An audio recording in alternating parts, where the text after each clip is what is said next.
Good afternoon. I'm going to just give you what I am pleased about is that we had a good 2 days of discussions, respectful in tone, and at the same time direct in content.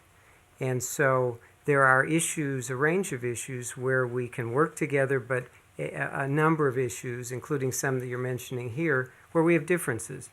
Those differences were very clear. They were very plainly expressed.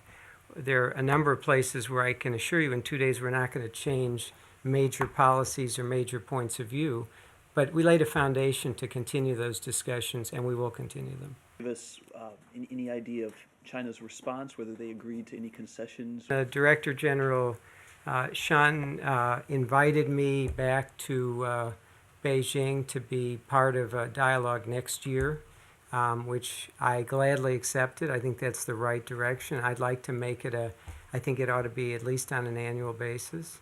But we're going to take it one step at a time. And so, rather than having this kind of lurching between, is it every other year, is it every 6 years, we're now committed to doing it, both of us, in 2011. I think that's a good thing.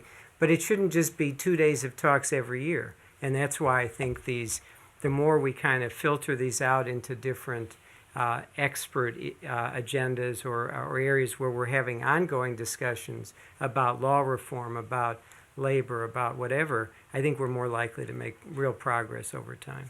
So do you expect something to be changed in the future, more in this direction? Or? I was encouraged by the degree to which we had a back and forth dialogue. I come out of the NGO world, and I have spent a lot of time in frustrating meetings where it feels that everything is scripted, and I'm always like, let's get to the real issues. We were talking about the real things. People weren't giving long recitations without a back and forth. We really had a discussion about both issues where we can agree and where we can move forward in a cooperative way, but we also had a real dialogue, a constructive dialogue, respectful in tone, but very direct about things where we don't agree. That's encouraging to me. Propose a resolution in the United Nations Human Rights Council in the future. The tone of this is real important, and it was important to me as much as a lot of the things we were saying expressed very serious concerns about very real issues. The tone of the discussion was very much, we're two powerful, great countries.